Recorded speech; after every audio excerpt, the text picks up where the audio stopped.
And on the dyno today we have Kawasaki's supercharged ZH2. We love working on these bikes. These are very much restricted at the factory. We love liberating the extra power that's available.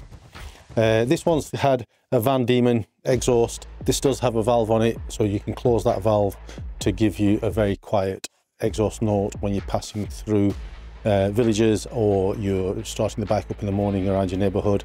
You can't run the bike with the valve closed for anything above, I think Vandemon recommend 6,000 RPM, which sounds about right, because above that it really is going to ruin your fueling. With this bike we're going to set it up with the valve open throughout. We're not going to do any settings with the valve closed, but we will just do a quick run up to about 6,000 RPM just to make sure everything is running okay, even with the valve closed. So really, this is a bike that we are very familiar with. You've seen it on our channel quite a lot in the past. So without further ado, let's get some runs done on it and let's see what we could get out of this very nice green and black machine.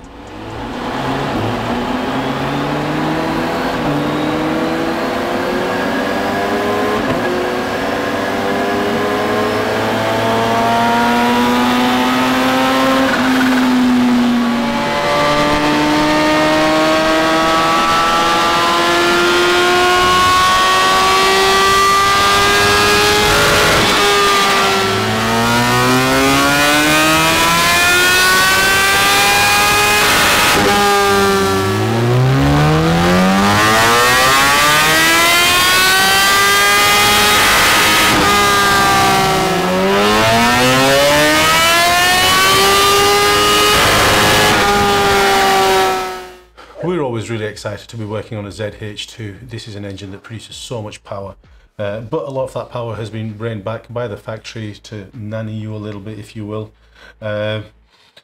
This bike's always transformed. You know, the first thing that we do is we get the fueling right. That's the first thing that we do on any tune, really.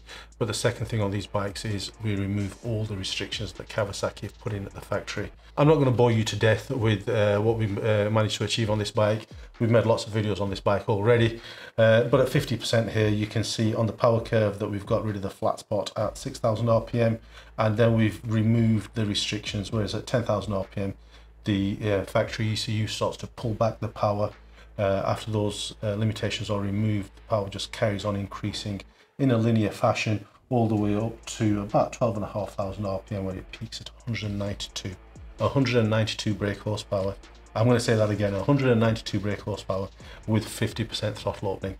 What an absolute engine this is, and that's why we're always excited to work on them. As far as the torque's concerned, you know, this bike really is an absolute torque monster. That supercharger really does give you so much torque.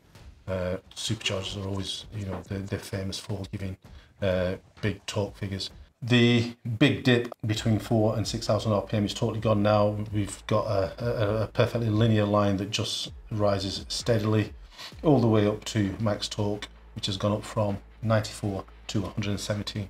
Again, that's at 50% throttle, 117 Newton meters at 50% throttle. We get up to the really big figures now at 100%. We start off with, this bike was making 182 at the back wheel, a little bit of correction on the fueling at wide open throttle.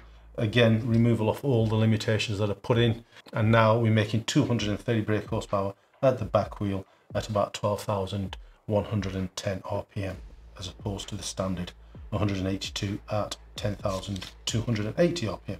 Again, the torque now, it makes a colossal 146 Newton meters of torque at the back wheel. Wherever you are, this is a bike that makes its max torque at just short of 10,000 RPM as well. At 5,000 RPM, you're somewhere in the region of 110 Newton meters of torque. You know, put that into perspective, we were really excited when we got our hypermotard with a full exhaust system to 100 Newton meters. And this bike's making that at 5,000 RPM. It's an absolute torque monster. Always really, really happy to work on these bikes. Always a pleasure to see the customers' face when they see the plot and how much power we've actually managed to liberate. 48 brake horsepower on this one. Here, 48 brake horsepower increase at the back wheel. This bike is available on our ECU Flasher. This is a device that lets you take a read from your bike. So wherever you are in the world, you can benefit from one of our remaps. You take a read from your bike, send that file to us. One of our map writers will modify it, taking into account any modifications you've made on your bike.